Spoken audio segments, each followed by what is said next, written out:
Breaking tonight, chaos and violence in Hong Kong as about 100 anti-government protesters remain trapped inside a besieged Hong Kong university. Now, police and protesters have been clashing since Sunday there, and what's turning out to be some of the most intense protests the city has ever seen, at least in the 5 months since those protests began. Some protesters managing to escape the university using ropes and motorcycles, but over 1,000 protesters reportedly arrested in the last 24 hours. The future of this tense standoff remains unclear, as many fear the situation could spiral into another Tiananmen Square should police storm the university. Meanwhile, in D.C., the Senate has unanimously approved a measure backing the anti-government protesters. Joining me now with reactions, Florida Republican Senator Rick Scott, who was among the first first legislators from the United States to see what was happening in Hong Kong. Senator, first of all, it's so rare to see bipartisan support for anything these days. Right. At least we had it for the Hong Kong Democracy Act. Explain what that was that the Senate voted unanimously for tonight. Well, first off, it's great that we all came together for something that's worthwhile. It's to help the protesters in Hong Kong. You remember, Hong Kong, when it was turned over to the Communist China, the citizens were supposed to get basic rights. The General Secretary of the Communist Party, she is actually taking those away. So what this bill does is says, if Hong Kong is going to be treated just like mainland, it's going to be just mainland China, then they're not going to get any special rights. So we're here to protect and support the protesters. We also said today that if American companies cannot sell crowd control devices. When I was over there, you see these tear gas canister cans. They're about 6 inches long, metal. They're being shot down at the protesters to hurt them. It's not along the ground, weapons. And they're shooting rubber discs at them. So these police are brutal over there. Yeah. Just to put a fine point on it, though, Hong Kong has these special status with the United States for trade, for travel, etc. That allows it to operate smoothly as a financial clearinghouse.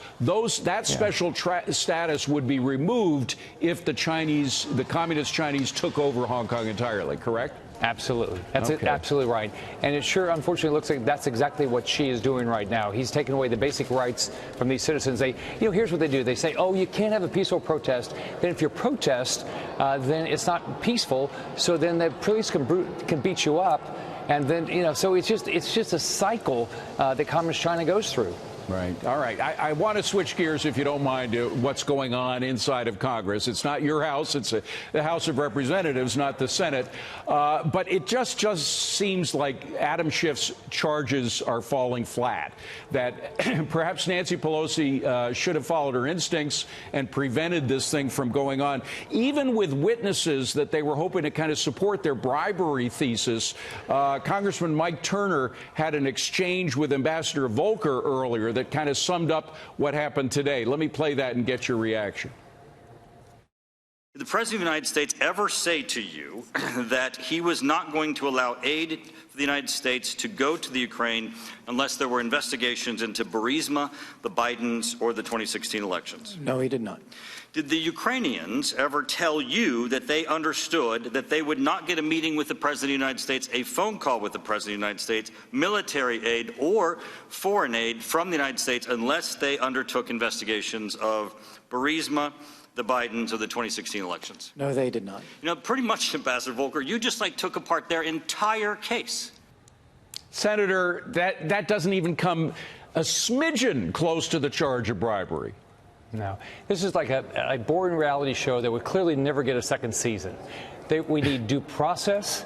They don't have due process. The only person that's been transparent in this is Donald Trump.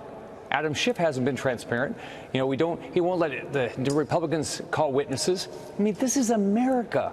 Don't we need to have due process? You get to talk to your accuser, call your own witness, ask people questions, but not in Adam Schiff's America. It's like he acts like he's in communist China or Venezuela or someplace like that. Well, and those are places where you have to be political, where the government forces you to be political in a certain way. And I wonder if a lot of Americans think, look, this doesn't need to happen. These guys are wasting their time on our dime.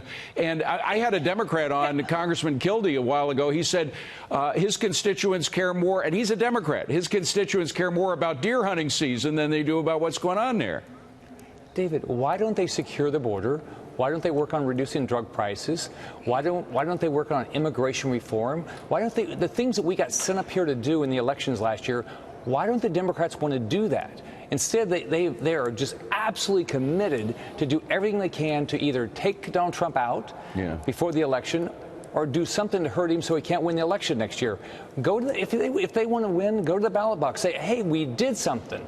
I can tell you what, Republicans, we're up here, we're trying to get the good things done. Well, all of which makes it more remarkable that you did get this Hong Kong Act passed with bipartisan support unanimously. That's a tremendous achievement. Congratulations on that, Senator, and wonderful to see you. Thank you for being here tonight. Nice to see you, Appreciate David. it.